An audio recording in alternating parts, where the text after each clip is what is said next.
Okay. Well, today we have a very interesting guest. That would be Mrs. Danielle Papillon Richardson, full disclosure. And Danielle is a subject matter expert. Hi, Danielle. She's a Hi. subject I matter was saying expert. hi to the cat, but hi, honey. That's right, COVID-19. So Danielle is a subject matter expert in training, coaching, and mentoring, and she's going to help us to understand the difference amongst these different subjects, particularly as they pertain to the mixed-use development projects that we're talking about, and how it influences, particularly as well, the retail section of these developments. Hi, Danielle. How are you? I'm doing fantastic, Philip. How are you? Oh, très bien, merci. And thank you everyone for joining us. And so what I would like to do is begin a co-interview of Danielle.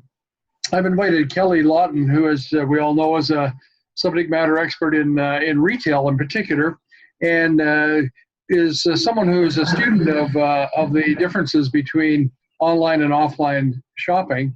And that's something that we understand is going to be something that Danielle can hold forth on, because at the end of the day, customer satisfaction and relationship management relies upon the fact that there is going to be sufficient training of the various participants in the process, not least the customers, but as well primarily the sales personnel. And so Danielle has got some interesting thoughts to share with us in respect to that.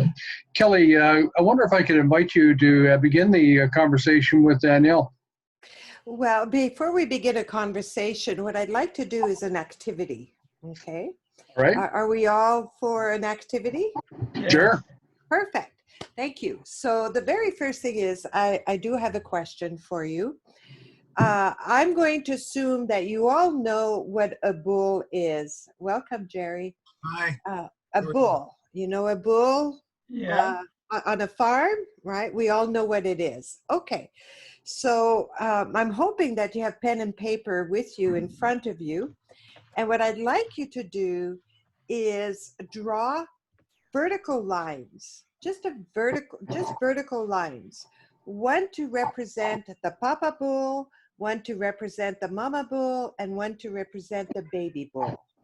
If you could do that for me, please.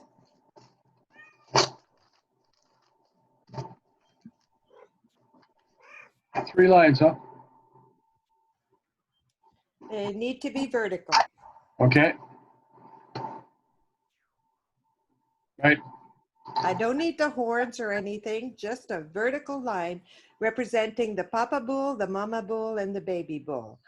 Are we all done? Okay, I'll take that as a yes. Philip, can I start with you? Can you show everybody? I can't see.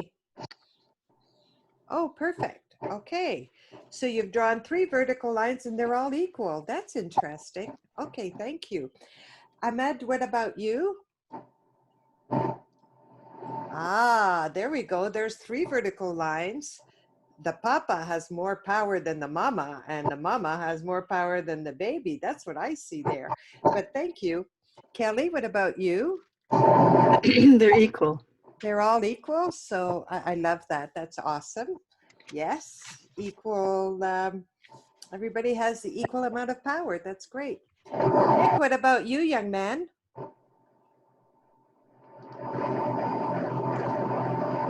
Okay, Nick, I see three. Okay, perfect. Thank you. Roman, I see three. Jerry, what about you? Horizontal. Okay, perfect. Ah, husband and wife, equal, child, lower. But that's not the reason why I've asked. So I've asked you to draw a vertical line representing a papa bull. Thank you. Mama bull does not exist. What's a bull? Cow. What kind of a cow? Male. Damn. Yes, yes. Okay. So we could have a baby bull, but we have no mama bull. So the reason for this exercise is just to let you know listening is extremely important. And what we've done here is we've made assumptions. We've made assumptions and we decided 3 vertical lines.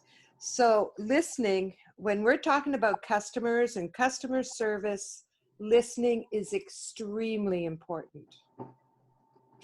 It is a very difficult skill to do, and hopefully this could be an exercise to make you aware that we still need to practice listening every day, especially when we do online meetings and get-togethers. Okay. Second thing I'd like to do one more exercise with you, please. Now, this is a little difficult to see, but what I have here is a handkerchief. Well, not a handkerchief. I have here a Scarf. a scarf. I have a scarf here, okay? And what I'd like to do is, typically I would like to ask it to be done on the chat line, but we could do it verbally. I'd like you to give me 3 reasons why, how could I use this scarf? So Kelly, I'm going to start with you, okay?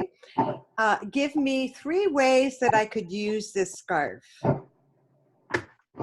Number 1, you could wrap it around your head to keep the wind out of your ears. Number Nice. 2, you could hold it up in the wind so that you could be seen. Number 3, you could extend it to someone who is drowning for them to grab onto and pull them out of the water. Very good. I like that. Thank you very much. I really like the last one particularly. Roman, what about you, young man? You can use it, if you don't have a mask and you are entering a place where they want you to cover your face, you can use this. And, you can wrap it around your neck as a fashion accessory. Yes. And the third one could be, you can, on my chef's head, you can use it as a cheesecloth if you don't have it. Perfect. I love it. Yes, absolutely. Philip, what about you, young man? How would you use I'm just fascinated by these uses. My thought was put it in a conventional way around your throat. A woman might do that rather than a man. You might also put it around your head like a shayla, a hijab. You could also use it as a sign for SOS, waving it in the wind. So. Right. Excellent. I like the SOS one too. Jerry, what about you, young man? I mean, wear it around your neck. Nice fashion statement. You can wear it in, I guess you can wear it in your head. And I guess you can wave it at people too. I'm not really sure. Wave it at people, like SOS kind of thing, or yoo-hoo, I'm over here. Yeah, okay. Thank you. Nick, what about you? My first thought was a mask, of course. Of course, yes. Secondly, as a scarf of fashion accessory. And as a head covering, as a hijab. Yeah. Okay. Thank you so much. Last but not least, Ahmad. Well, I will be outside the box thinker. So first of all, you cannot take it to Quebec in case, Bill 21 comes against you. They're butterflies, but okay. Second thing, you can tie it around your back when you're doing rigorous work, so it keeps your back in check. Nice. And when you are relaxing, there is a breeze and you're relaxing under the shade of a tree, you can spread it on your face so mosquitoes don't come and hit. Interesting. Thank you. I like that. Thank you. Mosquito part is good. Yeah, I like that. So what was my purpose here? What my purpose was, and one of you mentioned it, was to think outside of the box. So this is a scarf. There's so many things that you can do with it, right? Aside from head coverings and the fashion, you could carry a baby in it. You could carry groceries in there. whatever. There's endless ways of using the scarf, right? So this exercise was just to bring you to a mindset to be expanding, to think outside of the box. So as we all know, I'm a trainer, a coach and a facilitator as well. And I always like to start with something that's either a team building, a mindset of ways. I find that the bull exercise is a great way to show how we need to improve our listening skills without me telling you, right? So today we're talking about customer service. We're talking customer service in regards to shopping centers, restaurants, and so forth, right? So what I'd like to do is share with you one area where we talk a lot about customer service, and now we've been using the phrase customer experience. So what I'd like to do is give you a story about the difference between a customer service and a difference between customer experience. Because in my mind, there's a big difference. To me, customer service is hello, thank you, you're welcome, come again, right? Customer experience would be more of an experience, a memorable experience. And since we don't have a lot of time, I'm not going to ask you about your personal experiences as a customer experience. But what I'm going to do is give you a story that opened up customer experiences. So rather than customer service. And it really started with the Ritz Hotel in New York. The Ritz Hotel in New York. Oh, does Kelly, you know this story? The Ritz Hotel New York really wanted to expand customer service and making it as an experience. And what they've done is a situation had come up. It was a young family who stayed there, and they had a little son, like a 5-year-old, let's say. And when they left, the 5-year-old forgot his teddy bear. And so they were at the airport at this point.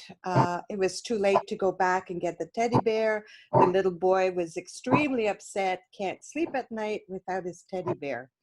So they called the Ritz-Carlton, asked them to please, Pure Later or FedEx the bear to their place, right? So what they've done is they've taken this teddy bear and they showed the teddy bear having a spa, swimming.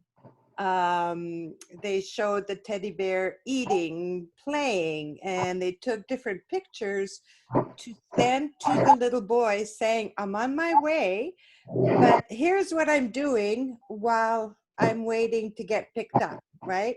So the little boy, what it did is the little boy was happy to see that his teddy bear was having a great time.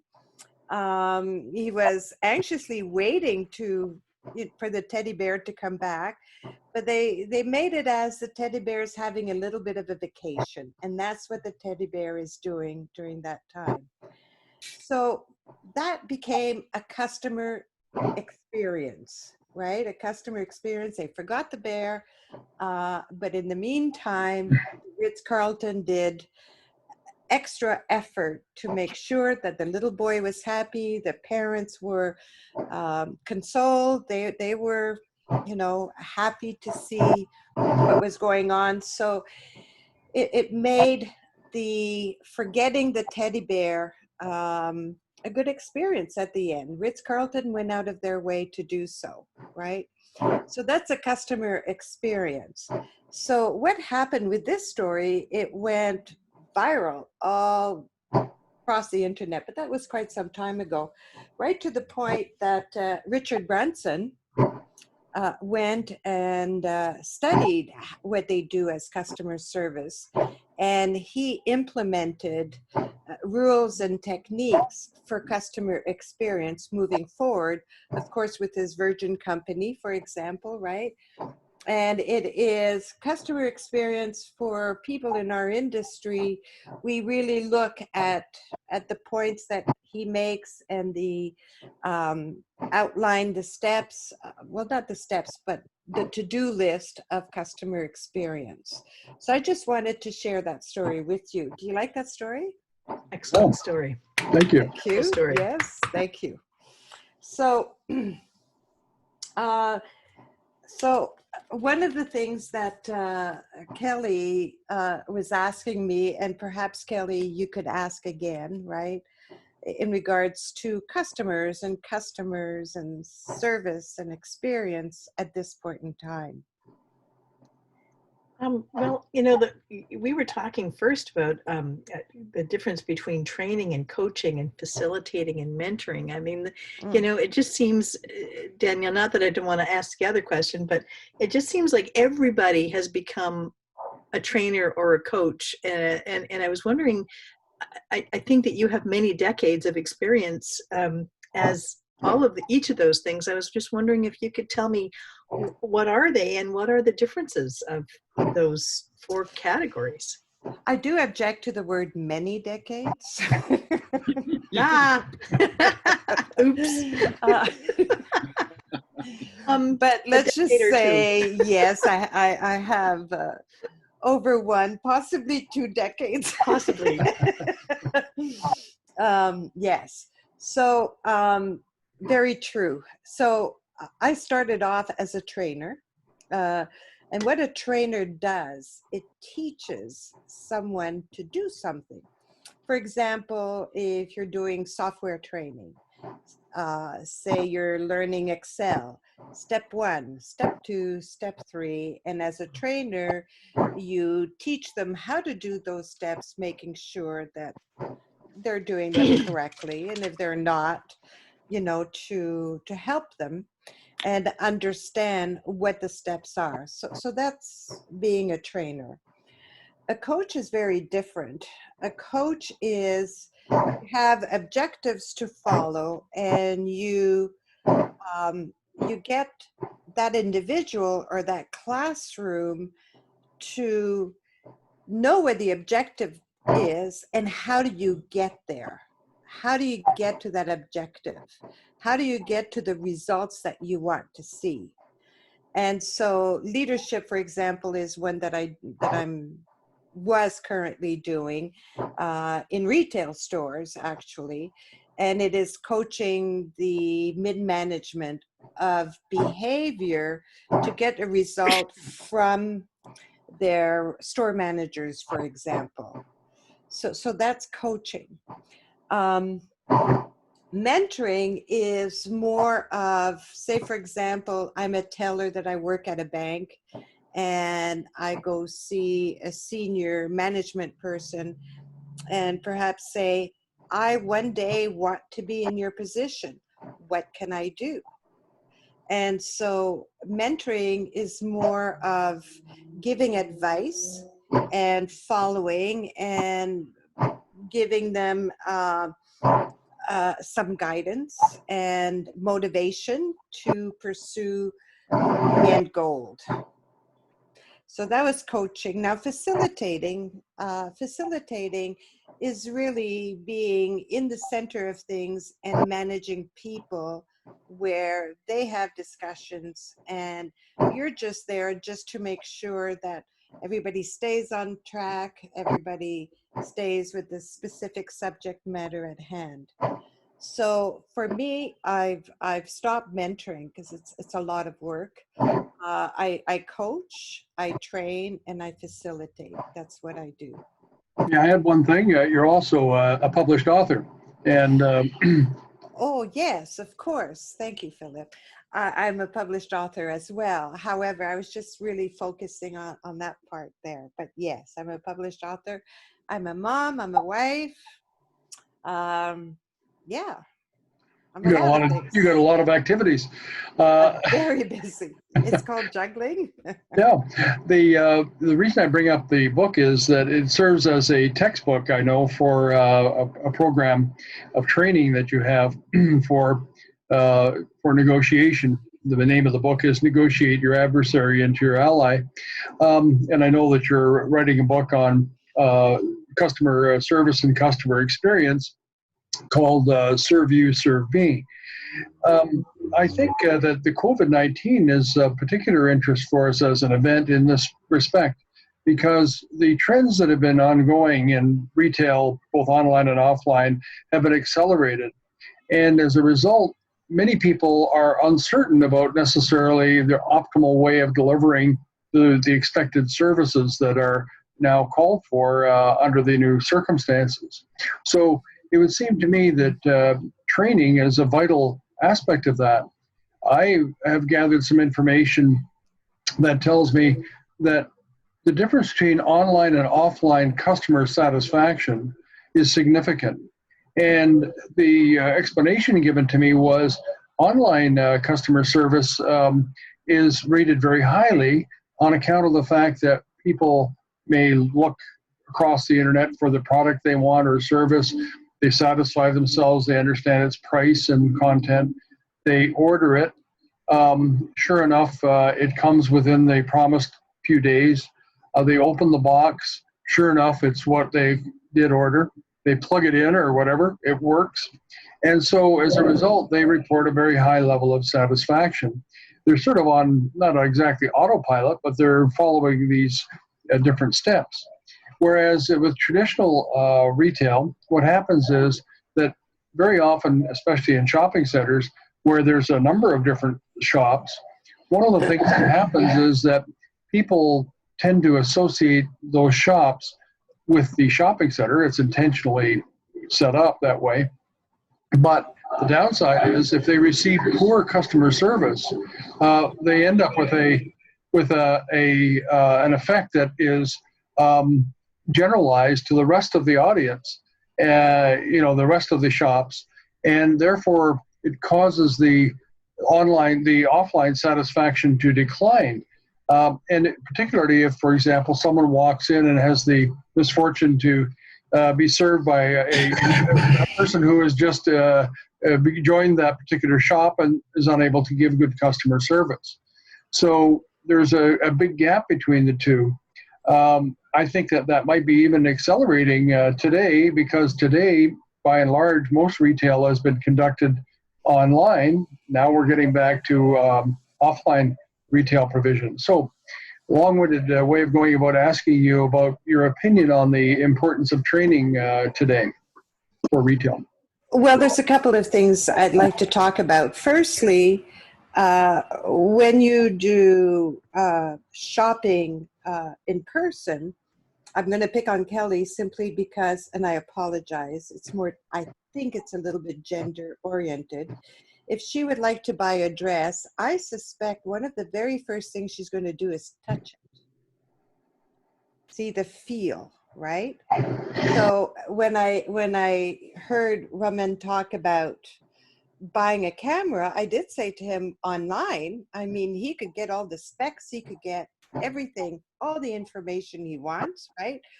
But he doesn't want to go online. He wants to go into a store for whatever personal reasons, right?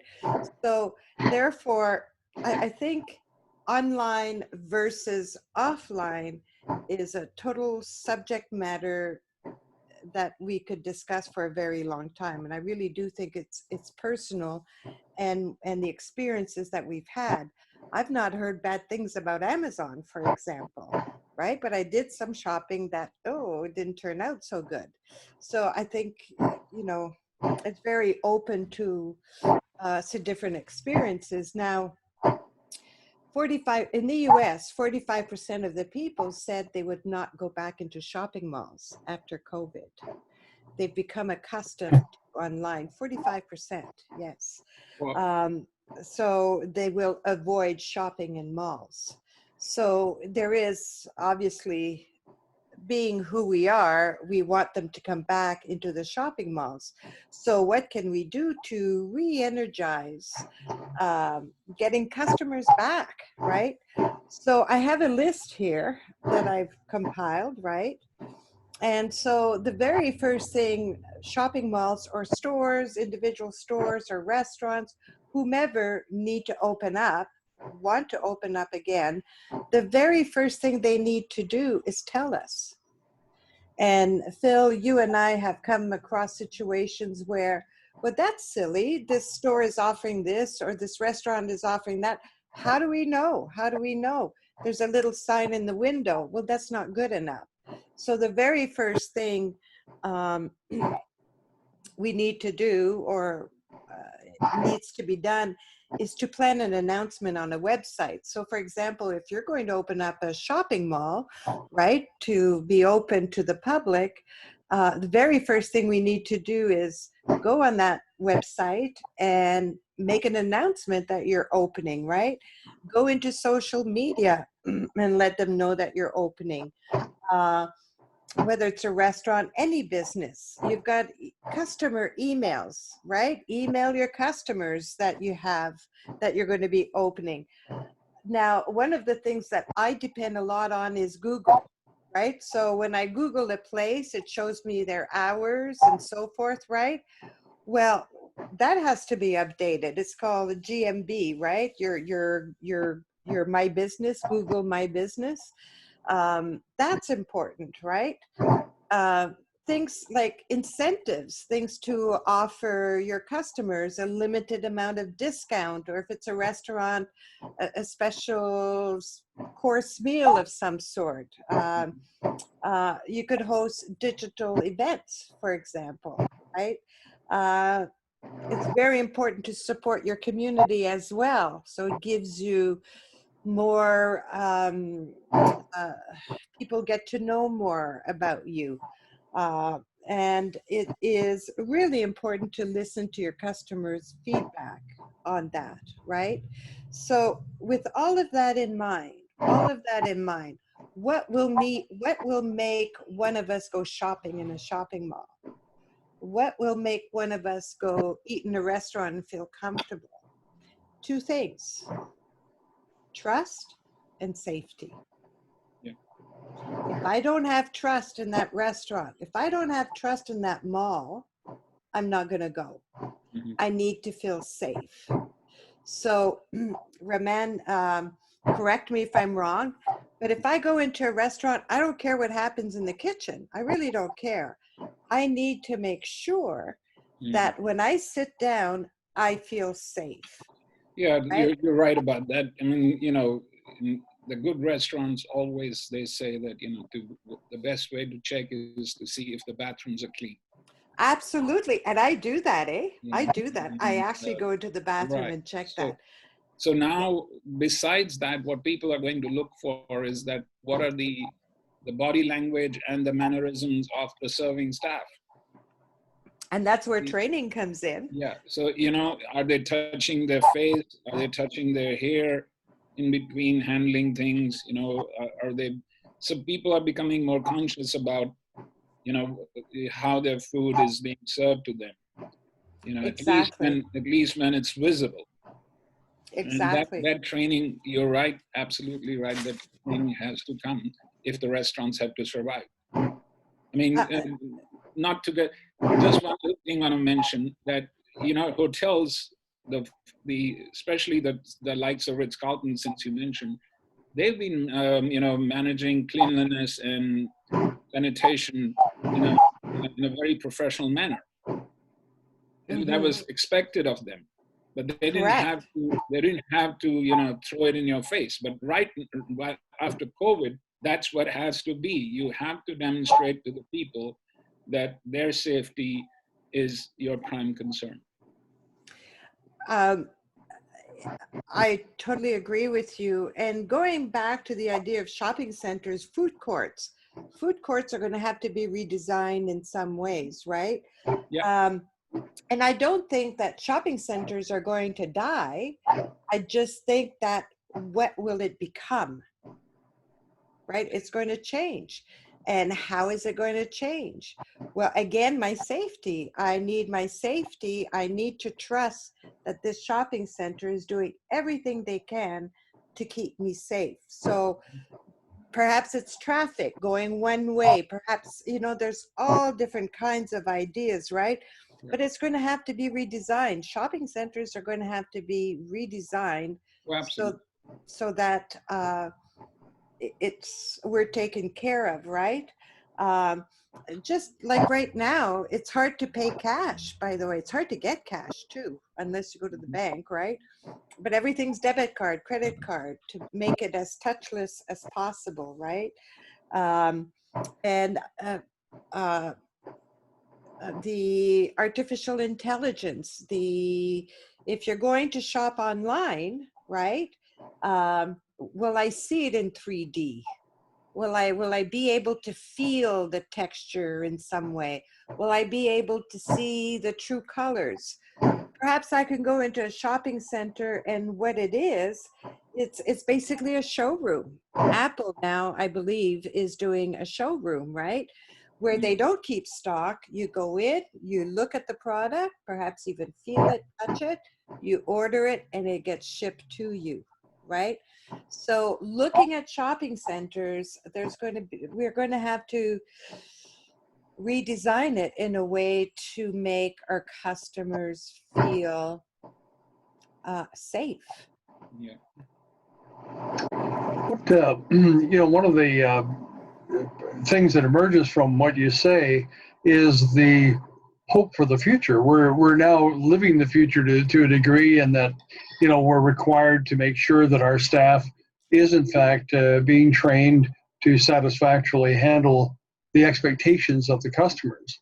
But there are a number of different developments that are coming down the pike that in fact promise an even richer experience for the customer online. Kelly, you were talking about data gathering by one of the Canadian retailers. Would you like to talk about that for a minute, please? Sure.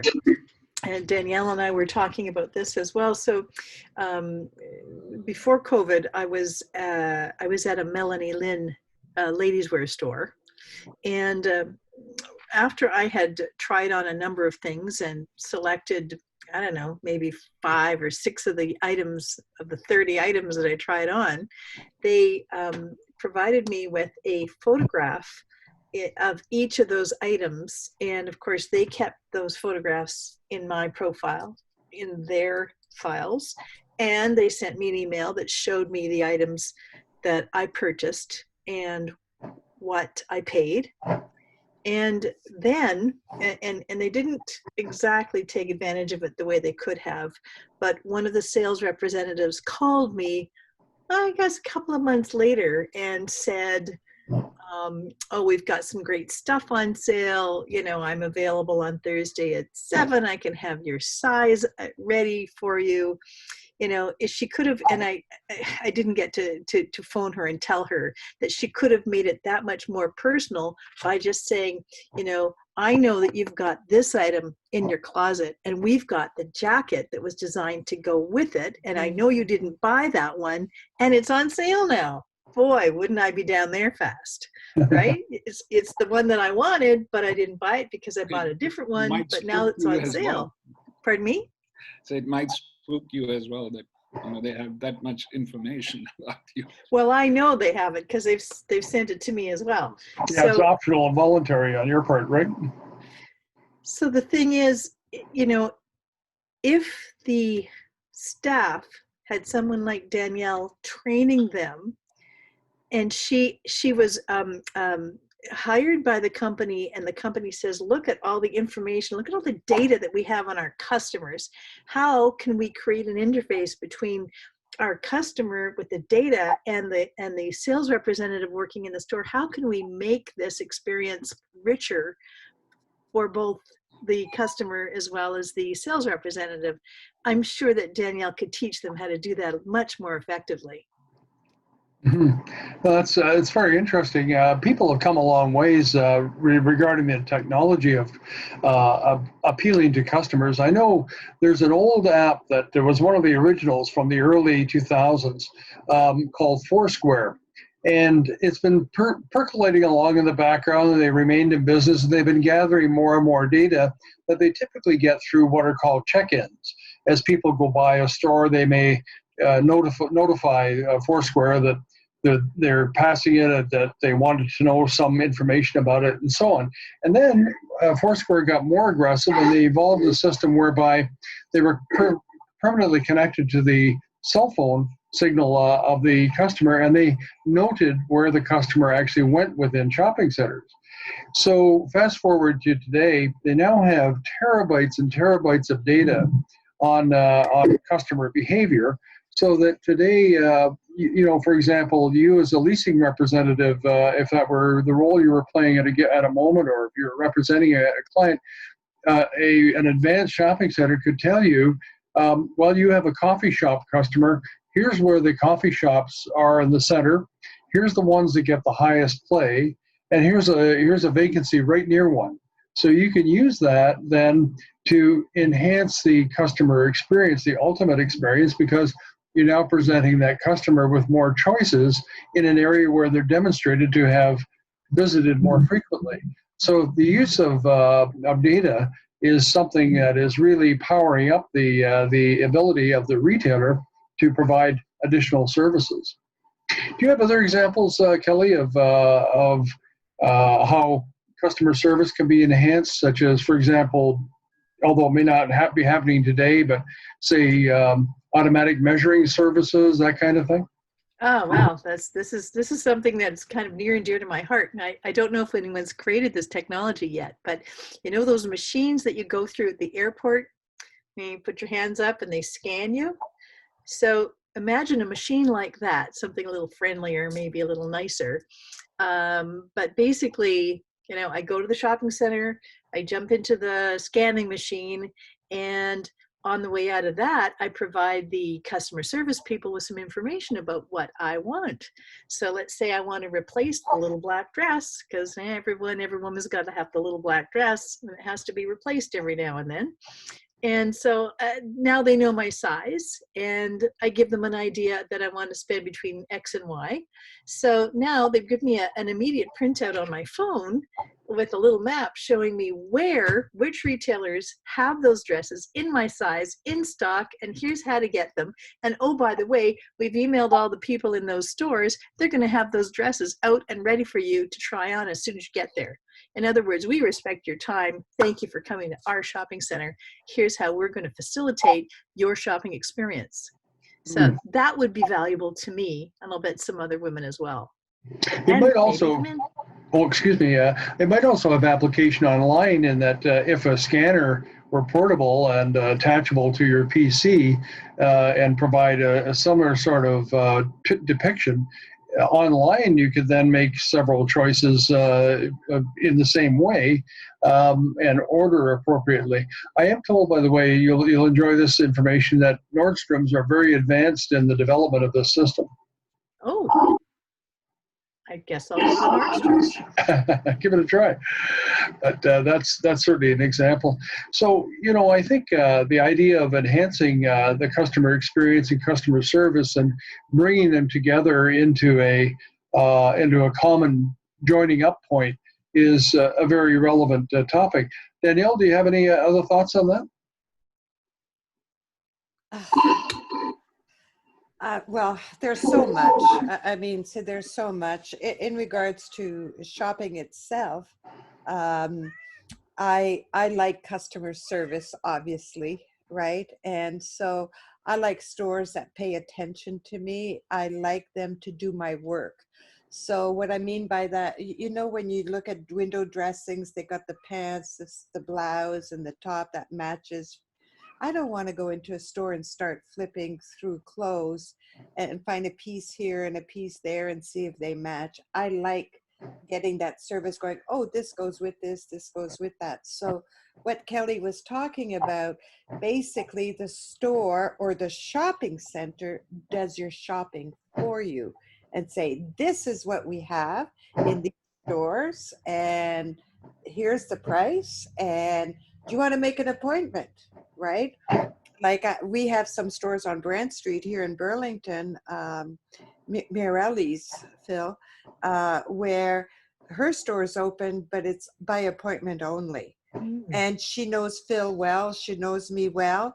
I know that I could walk in there, which I have done in the past, not recently, but I've done in the past where I just walk in. She knows my size. She knows what looks good to me. She has shown me some dresses I would never look at and say, try it on. It looks good on you, right? So a shopping center that could be the host of shopping for you might be a great way to promote going into that shopping center, right? And as you were saying, Kelly, if it's a little black dress and there are 4 stores that have that little black dress, you're letting them know that you're coming in to try those little black dresses on, right? There is a technology that is in works where you have this interactive mirror in the store, and you go and stand in front of the mirror, and basically what they have in store, it shows that how almost you're wearing it, so you can see really? how it look on you. Yes, the technology is in the work now as we speak. So if I understand you correctly, I don't even have to try it on. No. Wow. You just stand in the mirror, and then it's an interactive mirror, and they show you this is a dress. They a little menu on the side, and then you click and it shows you that the dress is on you and how you look. I think that's very cool, but I have to tell you, for me, I need to touch it. I need to feel the material. But you were saying that you don't want to go through the the dresses, and so this way you can say, okay, I like this one, so then they can take it out for you and you can feel. You're right. You're right. Yeah.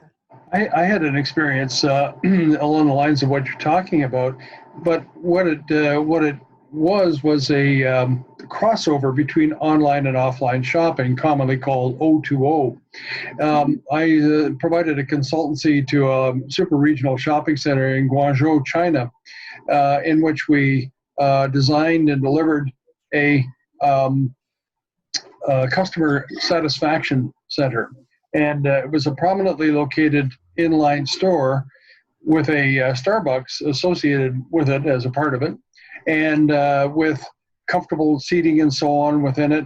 Lots of interaction with the technology. All of the shopping center marketing staff were located in it, including the leader, the vice president of marketing.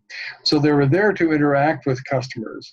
As a part of the affordability of it, they also brought in several of the different current Chinese social media to sign up people. And so there were several different income streams that were developed from it in order to actually fully liquidate all the expenses of providing this service. Wow. The result of it was these folks also coordinated with all the stores in the center to harmonize their online efforts. And so, for example, there would be coupons given to people if they were to order online that encouraged them to actually come down to the store to pick up the product. They then got a coupon worth a discount that enabled them to shop while they were there. At the same time, I was thinking what stimulated me a bit, Danielle, was it gave people the opportunity to actually touch the product which they've just had delivered to them, and if they rejected it, they could pass on it. So it's an interesting blend of experiences that has resulted in a heightened customer satisfaction for the audience for the super regional shopping center. I think the way that I would like to summarize it is that we need to trust. We need to trust the shopping center that we're shopping at, the stores that we're shopping at, the restaurants, hair salons, wherever we go, we need to trust that they have done everything possible to keep me safe, to keep us safe. And so how do you do that? Through a lot of measures, but it also comes down to training, right? You need to train your staff. Everybody needs to be trained in a way that life is different right now.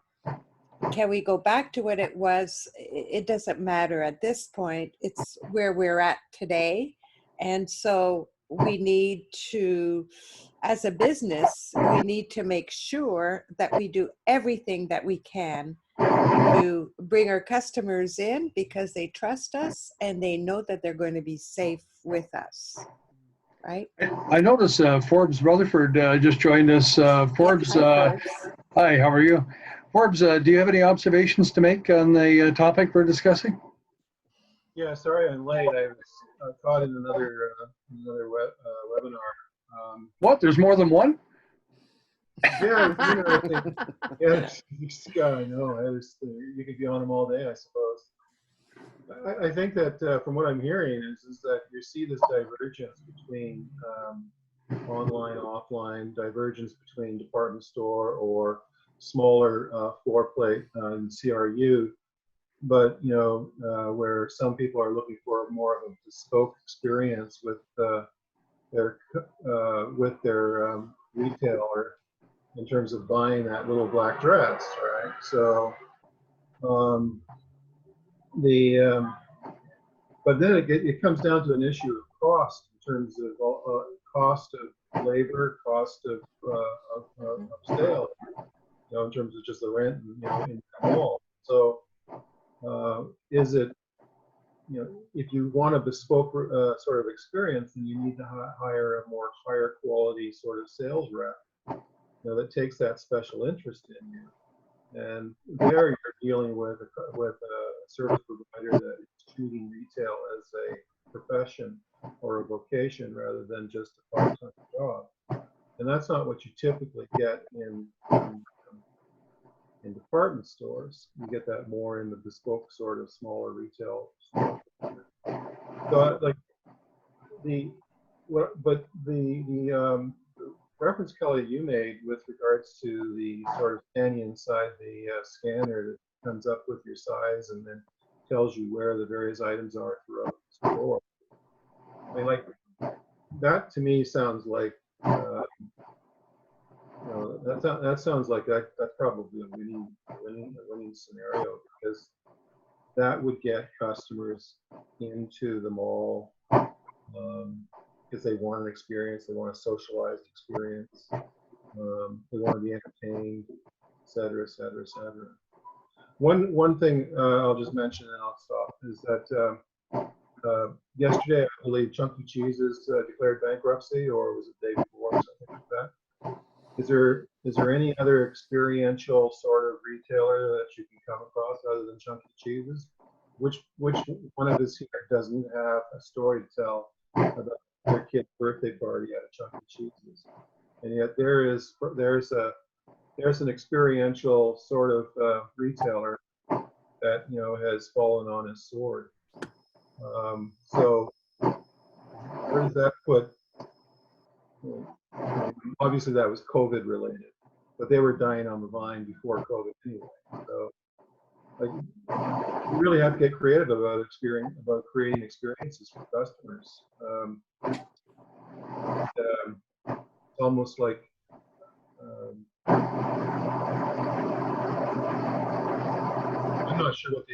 I'm not really sure what it is.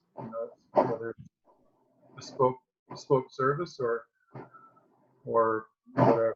I don't know. It's a big challenge. I don't have a solution. I haven't got a clue, to be honest with you. I think a part of what drives it, Forbes, is the availability of computing power. I mean, the analog to that is, the evolution of games online. They're becoming more and more realistic. The idea of 3D experiences, the idea of using virtual reality are all still, relatively speaking, not well evolved, but they're getting more and more capable because there's higher and higher computing power available and transmission power, of course, bandwidth, et cetera, on Wi-Fi. So, I think there's a predicted sort of convergence that's coming down the line, probably faster than we think, whereby these extra powerful facilities will be able to make safer the experiential opportunities, because people are not having to be in the same space which they may consider dangerous because of CV19, to enjoy them relative to the online. I think the other really interesting point is the dice have been rolled for a lot of people. I mean, there are some very well-known names like Chuck E. Cheese and others which have, as you say, fallen on their sword. There's others that have prospered, such as, for example, Papa John's. For the last 2 months, I understand their sales have increased by 26%. And it orients to just how they go about delivering their particular service and so on, what their mission is. What I think is the takeaway is that when people are assessing the successes and failures, they have to realize that they're in a highly competitive world. They always have been, but it's being emphasized now. And so I love the expression, to earn an unfair market share. And where that is derived is from sweating the details, like Danielle is describing, where we talk about different training regimes, etc., underpinning the offerings of different retailers, and thereby providing that higher level of satisfaction. So I think to really kind of wrap up, I'd like to invite any observations anyone might have, starting with Kelly and then Danielle, just in respect to how it is that they see things moving forward over the next 3 years or so. Kelly? Retailers have been extremely bad at customer service, and the concept of customer experience has not existed. So a whole bunch of retailers that have gone bankrupt deserved to go bankrupt. I don't mean to sound cruel or unkind, but there was a whole lot of dead wood in shopping centers, and there was a whole lot of dead wood shopping centers. And COVID has just accelerated the demise of what was already dying. And if we are going to do what Danielle has referred to, first of all, if we're going to make people feel safe and create a bond of trust, we have to start all over. We have to rethink what is customer service, what is the customer experience that we're trying to create, how do we work the shopping centers and the retailers, how do we redesign basically the whole game? I think it was Raman that mentioned that the Apple Store is a it's a showcase, it's a showroom. If you look at the Dyson retail store, it's a showroom, and the people that are there are highly trained by the company, by the manufacturer, not a wholesaler, not a retailer. It's the manufacturer who has people who have deep knowledge in the products that they are promoting. Whether or not they're good at customer service, I don't know. Maybe that could get better. But it's a rethink from A to Z if we are going to be, if we're going to reinvent shopping centers, if shopping centers are going to survive, and I think we will, shopping centers will survive, but a whole bunch of them won't. And a whole bunch of them will be raised and something else will be put on that piece of property because usually the locations are good. And if they're not, they won't, they won't be here. If there's bad access egress, if they're on the wrong side of the lake or the highway, they won't be there anymore. So, it's a tremendous opportunity for those of us in the shopping center industry or who have anything to do with retail or customer service or restaurants or hotels or, residential developments that we can bring in or all the other uses that we can bring into shopping centers. It is the biggest opportunity that has ever existed in our industry. Well, thank you for that, Kelly. Danielle, what's your observation? I totally confirm everything that what Kelly has said. She said it well as well. It's I find that in the Canadian industry, we are very complacent. we're complacent with our customers. We as customers are complacent, and not anymore. We really have to aim, up our game as well. And I love the idea of, let's start from scratch. Let's reinvent ways of getting customers, and let's not ride on the tailcoats of, oh, this is who we were. We need to reinvent ourselves, and with the customer first in mind. Well, thank you very much for that. Both Kelly and Danielle, you've really contributed a lot to our knowledge on customer service and customer training, and particularly the customer experience. I just wanted to add one little piece of information, just respecting the absolute need to do this. Yesterday, I was notified within a market that we're interested in the U.S. that a 130-store, 100-acre regional shopping center is closing its doors for good. Imagine that. Now, what we understand through the ICSC, the International Council of Shopping Centers, is they estimate something like a third to a half of all shopping centers that exist today don't have a reason to exist. And so, if you're, depending on what category you think you're in as an owner, or worse yet, as a mortgagee in possession, you've got to come up with a whole range of strategies. And it seems obvious that training is one of those at its root, to ensure that people are, in fact, really being competitive as they ought to be. So I wanted to thank everybody for their participation today. Thank you so much. It's been enjoyable. And thanks for the learning experience, Danielle, and of course, Kelly, that you've given to us. And thanks for your participation, everybody. Look forward to seeing you at our next week's venue, and I'll get back to you quickly with the subject matter. Thanks again. Bye for now. Thank you so much. Bye, everybody. Be safe. Stay well. Thank you. Bye. Bye-bye. Bye.